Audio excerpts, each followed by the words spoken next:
पाने के लिए हमें कुछ छोड़ना भी होता है, लेकिन वो कब छोड़ना है सिर्फ ये हमें पता होना चाहिए, ये हमें समझ में आ जाना चाहिए। सभी कुछ एक साथ नहीं हो सकता।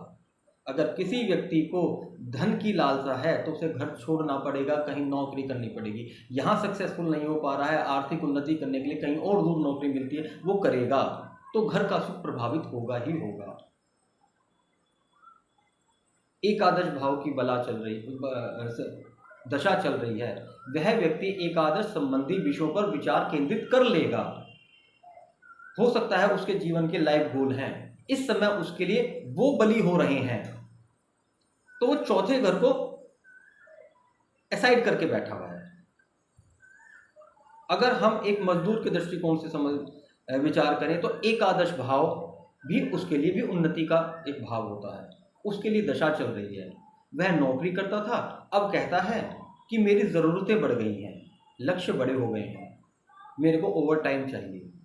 वो छुट्टी भी नहीं करता है, निरंतर काम करता है, ओवर टाइम करता है, तो क्या हो रहा है, उसकी ग्रोथ हो रही है, एकादश भाव बली हो रहा है। उसकी आय की वृद्धि हो रही है, एकादश भाव बली हो रहा है, लेकिन उसका सुख भी तो प्रभावित हो रहा है ना। चतुर्थ भाव कहाँ चैन से सो पाता होगा। पहले 8 घंटे की ड्यूटी करता था, अब वो 14 घंटे की ड्यूटी करने लगा या 16 घंटे की करने, जो जैसी भी उसकी स्ट्रेंथ है। उसे एक तरफ तो ये खुशी हो रही है कि मेरी इनकम बढ़ रही है, आज सैलरी 20,000 थी, ये 30,000 हो गई है, लेकिन अब उसने अपने शारीरिक सुख को दांव पर लगाया। एकादश भाव छठे से छठा होता है, सूक्ष्म रोग स्थान भी होता है। अत्यधिक किया गया शारीरिक श्रम भी हमारे लिए रोग और बीमारी का कारण बन जाता है।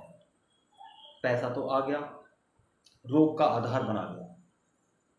निरंतर काम कर रहा है, दिन रात काम कर रहा है, अरे सारा उसके पास नहीं रहेगा, उसे भी डॉक्टर के पास जाना पड़ेगा। कामनाओं का भाव चल रहा है, उन्नति का भाव चल रहा है। इसीलिए हर भाव अपने से संबंधित अनेकों अनेक विषयों को प्रदर्शित करता है, अनेकों अनेक बिंदुओं को प्रदर्शित करता है, जिसमें कुछ हमें अच्छे लगते हैं, और कुछ हमें खराब लगते हैं। उनका काम सिर्फ प्रदर्शन करने का है।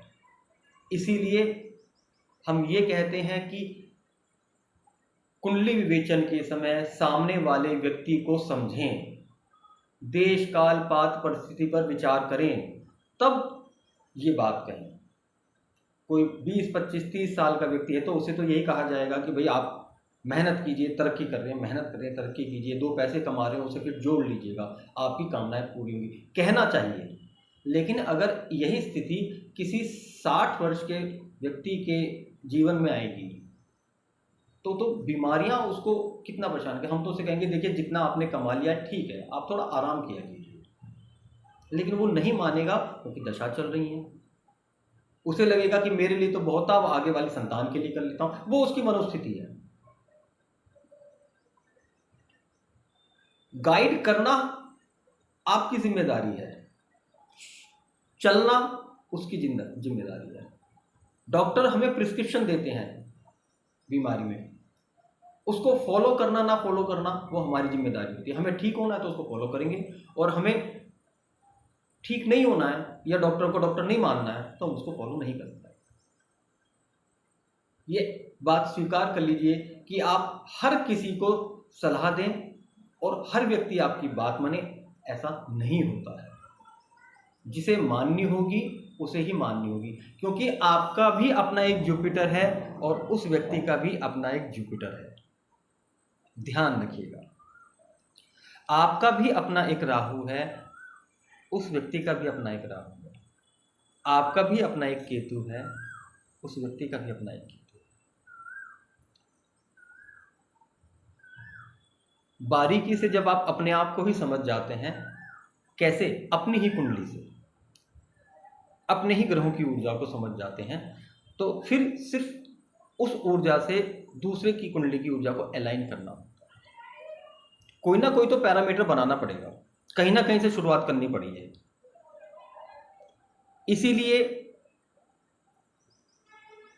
जैसा मुझे सिखाया गया मैंने वैसे सीखा और वैसे आपको बताया कि खुद से शुरू करें, किसी भी एक भाव से शुरू करें, किसी भी एक राशि से शुरू करें, किसी भी एक ग्रह से शुरू करें, किसी भी एक नक्षत्र से शुरू करें, खुद से शुरू करें।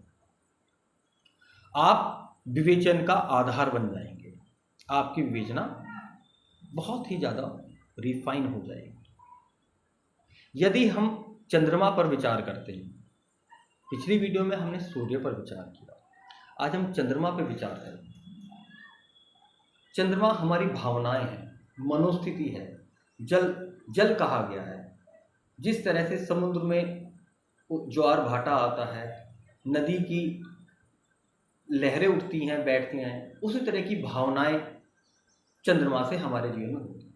हमारी माताएं हैं, अथवा माता तुल्य महिलाएं भी हैं, सिर्फ माता न मानिएगा, प्रत्येक वह महिला जो माता तुल्य है उसका विचार भी चंद्रमा से ही किया जाता है।